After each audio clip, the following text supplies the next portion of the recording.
그럼 제4강 가족친화 인증 심사 기준이 어떻게 되는지 살펴보도록 하겠습니다. 자, 세부적인 가족친화 인증 심사 기준을 살펴볼 텐데요. 아무래도 지금 현재는 중소기업이 가장 많이 인증을 받고 있기 때문에 먼저 설명의 기준은 중소기업 신규 인증 기준으로 설명을 드리도록 하겠습니다. 그리고 이제 저희들 인증을 유견 연장이나 재인증을 준비하시는 기업들도 많기 때문에요. 달라지는 인증지표 다시 설명드릴 거고요. 대기업이나 공공기관들은 중소기업보다 조금 더 세부적인 지표가 더 늘어나는 거기 때문에 중소기업을 먼저 참고를 하시고 보시면 훨씬 더 이해가 쉬울 수 있을 것 같습니다. 자, 신규 인증 기준을 보시면요. 100점 만점에 가점을 포함해서 60점을 넘으시면 인증 획득이 가능하신데요. 심사 요소 세부적으로 살펴보도록 하겠습니다. 크게 세부적인 심사 요소는 3가지가 있습니다. 가족친화 경영을 추진하는 최고 경영층의 리더십에 대한 평가가 있고요. 제도가 어떻게 운영되고 있는지 그에 대한 실행 실적 확인할 겁니다. 배점은 아무래도 제도에 대한 실행 평가이기 때문에 60점의 배점이 가지고 있고요. 이 가족친화 경영의 대상이 되는 수혜자인 우리 직원들의 만족도까지 해서 100점 만점의 구성으로 되어져 있고요. 여기서 각 기업들이 좀 더 다양한 제도들을 가족친화 실행 제도 이외에 다양한 제도들을 운영하고 있기 때문에 혹여 좀 더 잘하는 부분이 있다라고 하면 플러스 가점을 줄 수 있도록 하고 있는데요. 되게 항목들은 많지만 이 항목 중에 인정해주는 부분은 15점 범위 내에서 가점으로 인정해주고 있습니다. 그러면 리더십에 대한 부분들 살펴볼 텐데요. 이 가족친화 제도는 가족친화 경영을 추진하기 위한 실행적인 부분이기 때문에 우리 대표님께서 얼마나 관심을 가지시고 계신지 그리고 앞으로 어떻게 하고 싶으신지 그런 계획들에 대한 평가가 정성적인 평가로 이루어지게 됩니다. 그리고 가족친화 실행 제도를 살펴볼 텐데요. 가족친화 인증이 가장 근간이 되고 있습니다. 일단 중소기업 같은 경우는 여성 근로자의 육아휴직 또는 육아기 근로시간 단축 이용률을 볼 거고요. 기본적으로 대상자 대비 현행 시점에 얼마나 썼는지가 이용률의 판단 기준이 됩니다. 그리고 육아휴직을 사용할 경우 남녀 근로자를 불문하고 사용한 근로자들이 얼마나 잘 돌아왔는지에 대한 복귀율을 평가를 할 거고요. 출산 전후 휴가를 사용할 경우 휴가가 끝나고 나면 얼마나 잘 돌아왔는지 또는 육아휴직을 얼마나 이용했는지까지 고용 유지율을 볼 겁니다. 출산휴가는 우리 19년에 배우자 출산휴가가 확대되면서 배우자 출산휴가 10일 이상 이용률이 얼마나 되는지까지 평가를 할 거고요. 임신 중에 여성 근로자에 대해서 임신기 근로시간 단축 이용률이 어떻게 구성되어져 있는지 살펴볼 겁니다.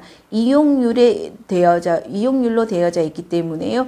이용률에 따라서 점수는 세부적인 배점에서 달라질 겁니다. 근데 중요한 건요. 2.1, 2.5까지의 지표들이 있는데요. 우리 기업은 육아휴직을 쓸 수 있는 8세 이하 자녀를 둔 여성 근로자도 없고 그 다음에 육아휴직을 쓴 사람도 없고 출산휴가 간 사람도 없어. 그러면 어떻게 될까요? 이 부분에 대해서는 아래 하단에 보시면 가족친화 제도 실행 중에서 2.1부터 2.5 분야까지 대상자가 없을 경우 NA 처리한다라고 되어져 있고요. 이 경우 해당 배점이 모두 삭제가 되고 삭제된 배점 중에 득점한 점수만 가지고 다시 60점으로 재환산을 하게 될 겁니다. 되게 이 부분은 좀 어렵습니다. 이 부분은 추후에 다시 한번 설명을 드리도록 하겠습니다. 그리고 세부 지표인 유연근무제 활용률. 유연근무제를 도입해서 운용하는 사업장에 대해서 이용률을 평가해서 점수를 부여하고 있는데요. 아무래도 현재는 시차 출퇴근제나 재택근무제들이 많이 운영되고 있습니다. 이외에도 뭐 시간제 근무, 그 다음에 스마트 워킹 여러 가지 제도들이 있는데요. 이런 제도들을 사용하는 이용률에 따라서 점수가 부여가 될 겁니다. 그리고 정시퇴근. 저희 정시퇴근은 정시퇴근 하는 거에 대해서 중심을 가지기보다는 정시퇴근을 보장하고 또는 독려하고 이 정시퇴근 후에 가족들과 시간을 어떻게 보낼 수 있는지를 적극적으로 인식을 개선하는 그런 장치에 의해서 점수가 부여가 됩니다. 가족 사랑의 날, PC 오프제 시행 등을 가지고 있는데요. PC 오프제 시행을 주 1회 이상 하실 경우 만점이 적용될 거고요. 우리 회사는 PC 오프제를 도입할 수 있는 정도의 규모는 아니고 하루 매주 수요일 날짜를 정해서 정시퇴근을 하고 정시퇴근하는 날 직원들이 가족들과 함께 시간을 잘 보낼 수 있도록 안내를 하는 그런 가족 사랑의 날 캠페인을 하시면 저 배점에 대한 점수를 받으실 수 있습니다. 그리고 가족 친화 경영 만족도를 보실 텐데요. 이 만족도는 지극히 개인적인 평가입니다. 정성적인 평가이고요. 20점 만점 중에 점수는 온라인 만족도와 오프라인 만족도를 통해서 20점을 부여를 하게 될 겁니다.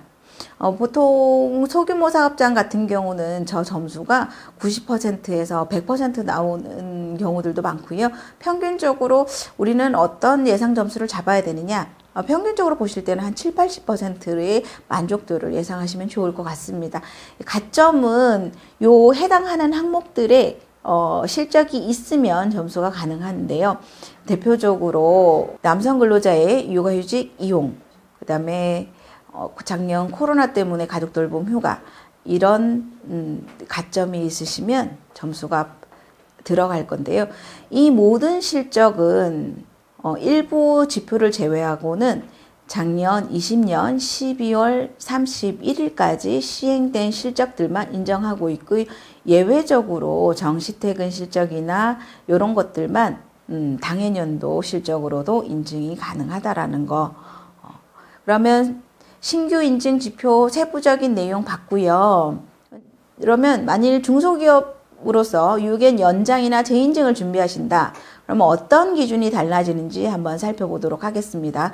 점수 배점 기준이 조금 달라진 걸 볼 수 있습니다. 중소기업에서 유견 연장을 한다. 일단 유견 연장에서 점수는 달라지는 건 없고요. 재인증 때는 조금 더 점수가 올라간다라는 거 몇 점으로 60점에서 65점으로 5점 정도 올라가고요. 세부적인 지표에서 달라지는 게 한 가지가 있습니다. 자체 점검 온라인 이력이라는 게 있는데요. 전년도 2019년부터 2020년도까지의 가족친화 제도의 실행 실적을 가족친화 지원사업 홈페이지 자체 이력 점검 홈으로 입력을 해주시면 점수 배점 10점이 부여가 됩니다. 정성적인 평가가 조금 더 줄어들고요. 실적 관리나 실적에 대한 부분들이 점수가 좀 배점이 올라갑니다. 크게 달라진 건 뭐다? 자체 점검, 이력 관리가 있다라는 거. 그럼 지금이라도 혹시 전년도나 19년도나 20년도에 가족친화 실행 실적을 입력하지 않으신 기업들은 가족친화 지원사업 홈페이지에 들어가셔가지고 전년도 실적들을 상세하게 기재를 해주시고 신청을 해주시면 좋을 것 같습니다. 이 가족친화 실행 제도를 잘 실적을 입력하시면 추후에 가족친화 지원사업 홈페이지에서 입력하였음을 확인할 수 있는 확인증이 발급되게 됩니다. 그리고 가점에서 조금 달라지는 게 있습니다. 신규에서와 달라지는 거는 가족친화 경영 컨설팅 시행입니다. 사후 가족친화 문화 조성을 위한 컨설팅을 받을 경우 가점이 5점 부여가 된다는 거. 나머지는 전체적으로 동일합니다. 자, 이렇게 해서 지표 잘 살펴봤고요. 저희가 중소기업만 있는 건 아니기 때문에 중견기업도 있을 수 있고요. 인증 준비를 하시는 공공기관이나 이런 부분 지방자치단체들도 있을 수 있기 때문에 이제 대기업 신규 지표를 보도록 하겠습니다. 공공기관도 역시 이 대기업 신규 인증 지표에 적용이 되실 거고요. 이후에 유견 연장이나 재인증에 대한 지표들도 같이 비교해서 보도록 하겠습니다.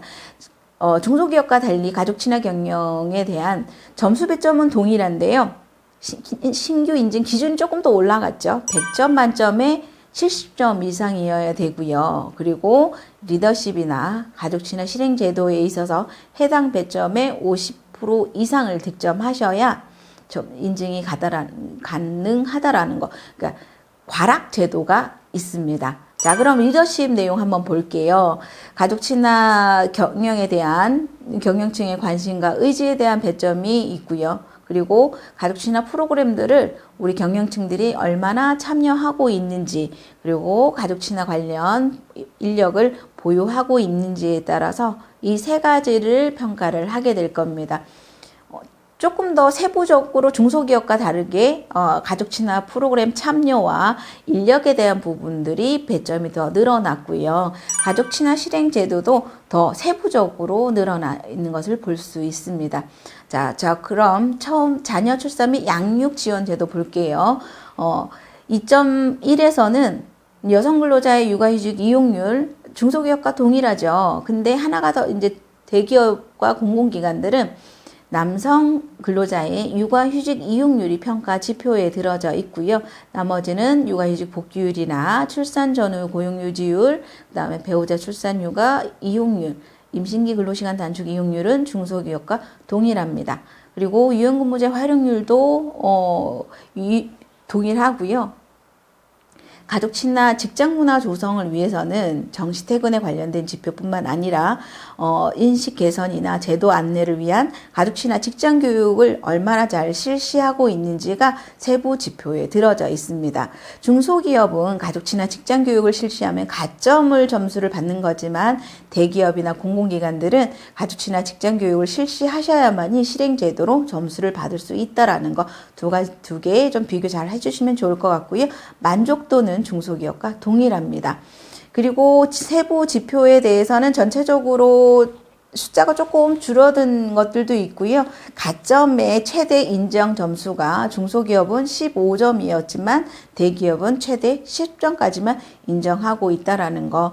그리고 출산과 양육 관련해서는 대상자가 없을 경우 역시 NA 처리가 하도록 되어져 있습니다. 자, 이렇게 해서 신규 인증 지표 세부적으로 봤고요. 그러면 유견 연장이나 재인증 때 지표는 어떻게 달라지는지 한번 비교를 한번 해보시죠.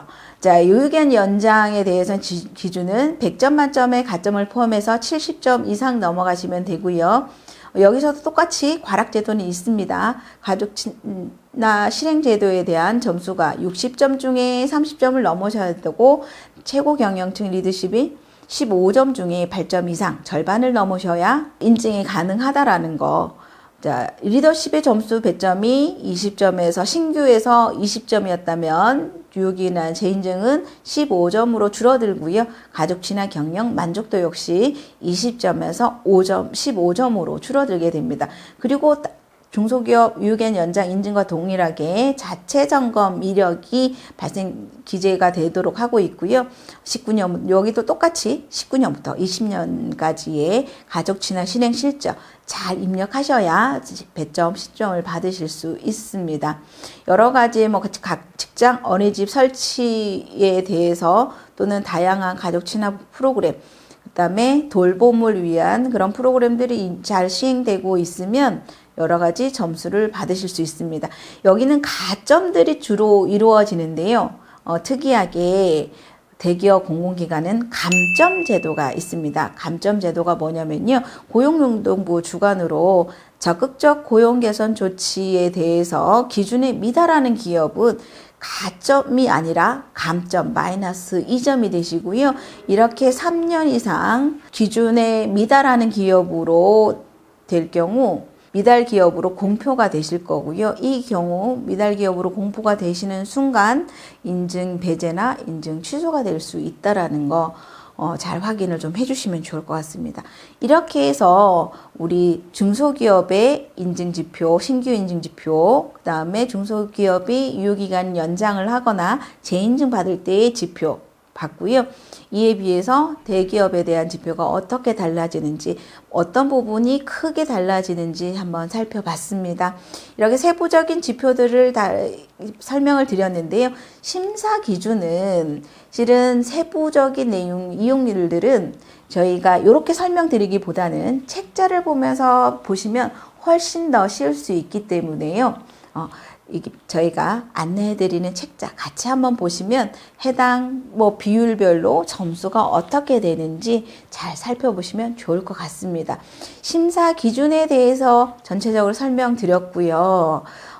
이렇게 하다 보니 너무 어려운 게 아닐까. 실은 어려울 수 있습니다. 왜냐하면 좀 생소한 부분들도 있고요. 그리고 법적인 기준들이 워낙 많이 포진되다 보니까 조금 거부감이 있을 수 있습니다. 그래도 우리가 이참에 우리가 어느 정도 수준인지 대외적으로 평가를 받는 그런 계기를 좀 마련을 하고요. 인증 준비를 하시다 보면 우리의 현황을 좀 아시게 될 겁니다. 실제 우리의 민낯이 어떤 모습일지 생각보다 괜찮은 모습일 수도 있고요. 우리가 생각했던 것보다 실상은 조금 더 부족한 모습일 수도 있습니다. 인증 준비를 하면서 우리가 잘해서 인증을 받기보다는 그 잘하는 첫 단계로 인증을 받는다라고 생각하시면 훨씬 더 가벼운 마음으로 인증에 들여오실 수 있을 것 같습니다. 자, 이렇게 해서 제가 총 4강의 인증에 대한 설명을 다 드렸는데요. 저희가 온라인 설명회로 이 모든 게 다 알 수는 없을 겁니다. 물론 책자를 드린다고 하더라도 이 부분이 다 정확하게 머리에 쏙쏙 들어온 건 아닐 거거든요. 그래서 저희 충북 세일에서는 지금 가족친화 인증을 준비하시는 기업들을 대상으로 컨설팅을 준비를 하고 있습니다.